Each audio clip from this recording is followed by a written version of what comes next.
mPOWER satellites is ready to travel through space to join our medium Earth orbit satellite constellation 8,000 kilometers away from Earth's surface and help continue delivering high throughput, flexible and reliable network services across the globe.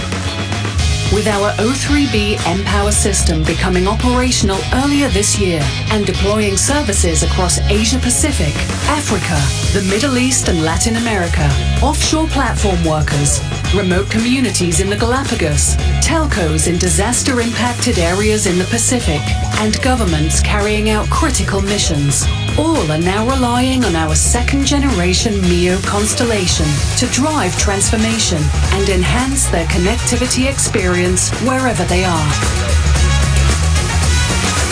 We already have 6 of these MEO mPOWER satellites out in orbit. They actually were launched and went to service in April of this year. So this is quite new constellation. Ever since we launched it, we had huge successes and a lot of customers trying to use this particular constellation. Why? Because this is one of the most technically advanced constellations out there. It's also the most flexible one, which means you can program and reprogram these satellites depending on the use and the mission that you want to have them. With these 2 additional satellites, we'll be increasing the capacity of this constellation significantly, up to 50% improvement of capacity, which means we can do more services. With this constellation, we're able to connect remote islands. We're able to connect enterprises that have remote locations to their central compute and store environment, to the cloud environment.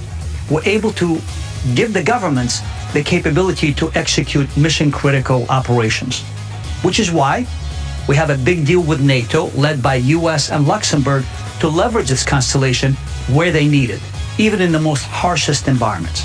By adding, we're creating more capacity, and we're able to give our cruise customers, our aero customers, our enterprise customers what they need.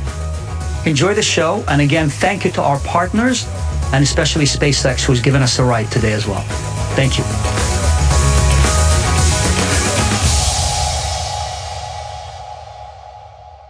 We're at T-minus 4 minutes, 36 seconds and counting from the liftoff of Falcon 9 from Complex 39A at the Kennedy Space Center in Florida. The good news is that the weather has been given a go for launch. The clouds have moved just far enough out of the way. And right now we're getting ready for the call-out that strong back retraction is underway. There it is. Now that means the clamps around the second stage will be beginning to open. The hydraulics will open them, and that's a process that takes about 20 seconds. And the strong back is that vertical structure, as we mentioned, of the transport erector, and that carries propellant, electrical, and gas up to the second stage and to the satellites. You can see the clamp arms are coming open. Now that the arms are open, the strong back will begin reclining. It moves to a position about 2 degrees from the launch vehicle. Once the Falcon 9 commands the liftoff, hydraulic cylinders down at the bottom of the strong back, that'll pull the rest of it away from the launch vehicle to a position about 45 degrees above the pad deck. And you can see right now the close-up camera showing you the payload fairing and the second stage. Strong back recline looks like it is complete. We're a couple of degrees away. Next major activity that we should hear call out is stage 1 LOX load is in closeout. That's just after T-minus 3 minutes. And that would be the announcement that liquid oxygen loading is complete on the first stage.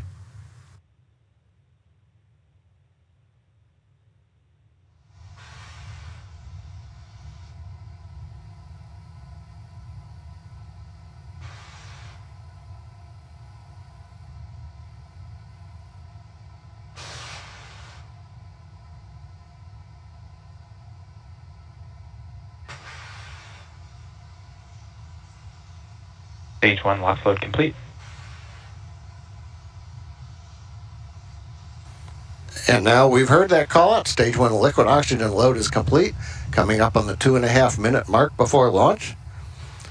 Next up, inside T-minus 2 minutes, we'll hear a similar call out that stage 2 liquid oxygen load is in closeout. That means it's complete.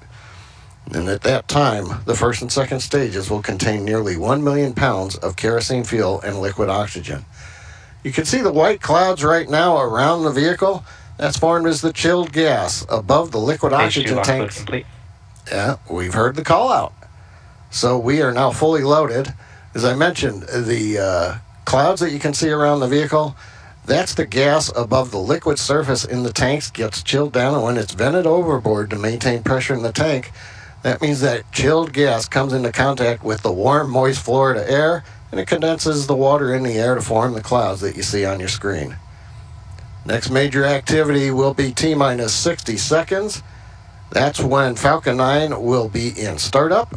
The rocket's autonomous internal flight computers will have taken over the launch countdown.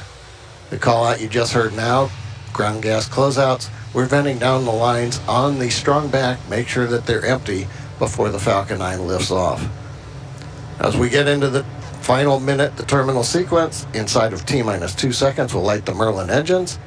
But right now, as we wait for the call out at T-minus 1, everything continues to be go for launch. Falcon 9 is in startup. Falcon flight computers now controlling the launch vehicle. Ground computers are doing the last steps here for ground systems. LD, go for launch. That should be the last call out. The SpaceX launch director gave the go for launch. We're coming up on the T-minus 35 second mark. Everything is go.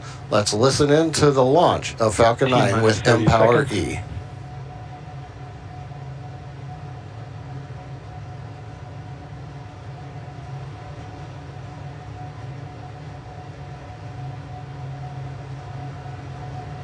T-minus 15 seconds. T-minus 10, 9, 8, 7, 6, 5, 4, 3, 2, 1. Ignition and liftoff. Go Falcon, go.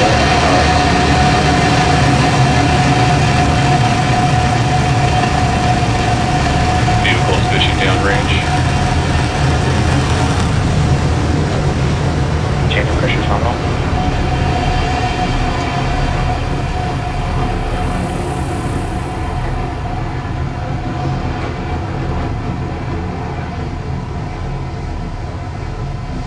T plus 30 seconds, and Falcon 9 has successfully lifted off from Complex 39A at Kennedy Space Center. We're carrying the two O3B mPower satellites. We've heard the initial call out. Stage 1 propulsion is nominal, and the Falcon 9 is beginning the pitch downrange. Power and telemetry nominal. Avionics confirms power and telemetry coming from the second stage are nominal on Falcon 9. We're into the throttle bucket Falcon right 9 now. is supersonic. We've heard the call. We're supersonic.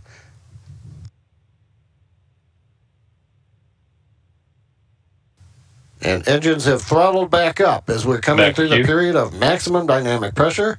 Guidance officer calls out max Q, confirming we're through the period of greatest stress. 9 Merlin engines running at full power. Now on your screen, you can see on the left the speed and the altitude of the first stage. Stage separation will occur at about 8,200 kilometers per hour. And in order to get into the initial orbit, what we call the parking orbit, the Falcon 9 has to gain enough speed to reach about 27,000 kilometers per hour. That's a bit under the 17,000 miles per hour, used as a rule of thumb for the low Earth orbit velocity. Now we've got several events coming up in about half a minute. We're going to have main engine cutoff. Then a few seconds later, we get stage separation. And then the second stage engine start number 1 called SES-1. During main engine cutoff, we're going to shut down the 9 Merlin engines. Then we'll get the stage separation. And once we're separated, take a look in the daylight. You should be able to see the view of the first stage as we begin a slow flip to orient the first stage back towards Earth, while simultaneously the MBAC engine on the second stage will ignite for the first time. Miko. Stage separation confirmed.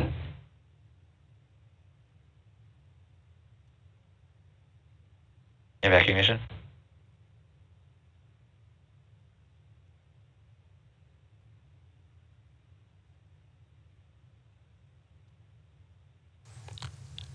We've heard it and seen it. We've got successful main engine cutoff, stage separation, ignition of the second stage engine.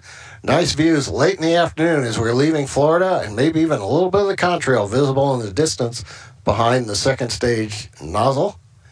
And on the left side, you can see the first stage. Coming up now is fairing separation, about 5 seconds.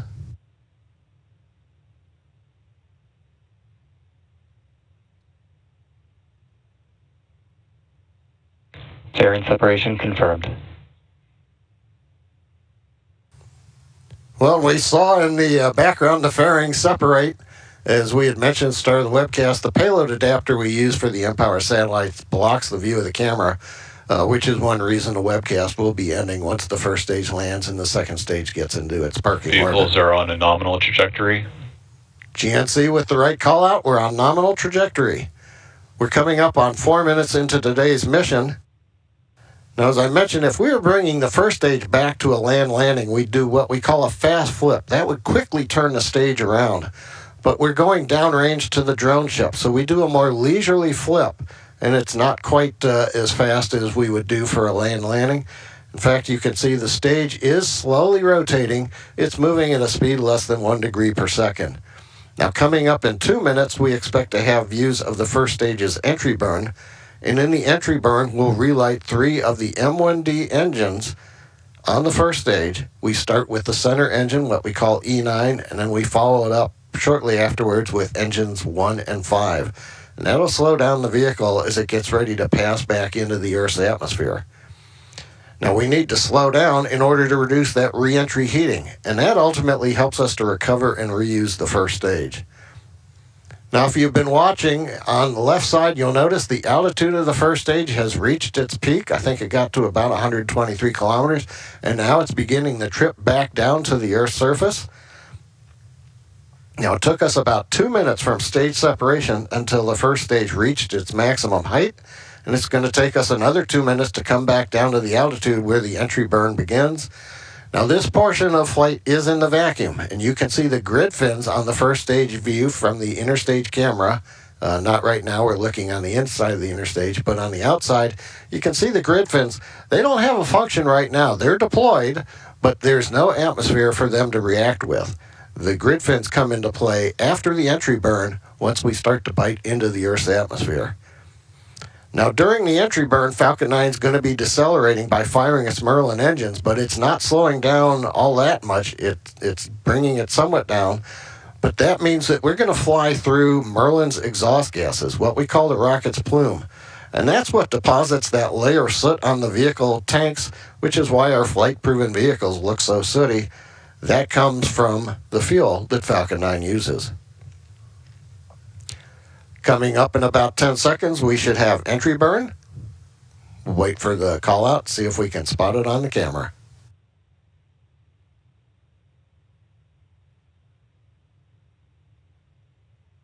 Stage 1 entry burn startup.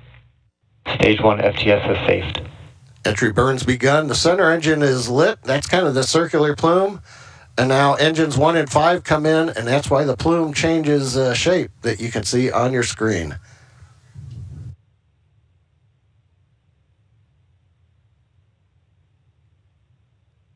Waiting for entry burn shutdown. Stage 1 entry burn shutdown. On time, we've got shutdown. Entry burn looks good. So now that we've completed the entry burn, the first stage begins entering the Earth's atmosphere. Now, the maximum deceleration is going to happen in about 15 seconds. The first stage will experience about 5 Gs, but because we perform the entry burn, this portion of flight is not as difficult for the first stage. If we didn't have the entry burn, the first stage would have a tougher time coming in for the landing without compromising reusability. And reusability is key to lowering the cost of space flight. Stage 2 is internal guidance.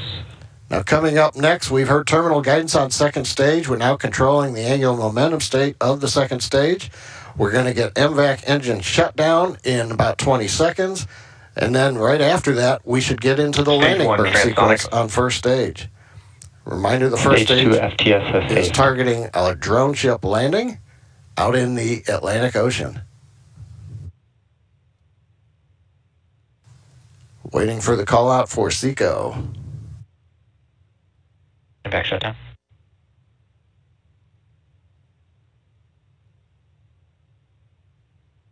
We've got MVAC engine shutdown. Nominal parking orbit. Stage 1 landing burn. And both call-outs right on time. Guidance reports a nominal parking orbit for the second stage. The first stage has begun the landing burn. Headed to the drone ship on the power of the center engine E9. Stage 1 landing leg deploy.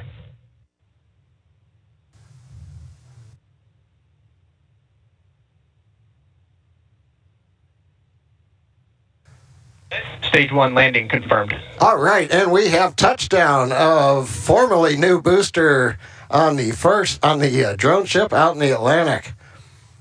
So there you have it. That landing marks SpaceX's 385th recovery of an orbital class rocket. That includes first stage landings for both Falcon 9 and Falcon Heavy. Meanwhile, the second stage, there's a great view, and I think in the distance you can see a little bit of the contrail in the upper atmosphere as we headed east out of the Cape just before sunset. And so we're watching the last glow of the sun as the second stage heads eastward into the shadow of the Earth. So second stage embarking now on the initial coast phase. The view you're seeing there, that's the payload adapter. The mPOWER spacecraft are just on top, but they're hidden from view. And so with that, we're not expecting to have great views of payload deploy, and we're going to end the webcast at this point. But keep an eye out on our X account for confirmation of payload deploy. That comes around the T+2 hour mark. With that, we want to thank you for joining us for SpaceX's 128th launch of 2024. All of us here at SpaceX want to give a big thank you to our customer, SES, for entrusting us with today's mission and for their ongoing partnership. We also want to thank Kennedy Space Center, the Eastern Range, and the FAA for supporting today's launch. And as always, thanks to all our viewers for logging on and your continued support. Remember to follow @SpaceX on X for launch updates. Thank you, and we'll see you again soon.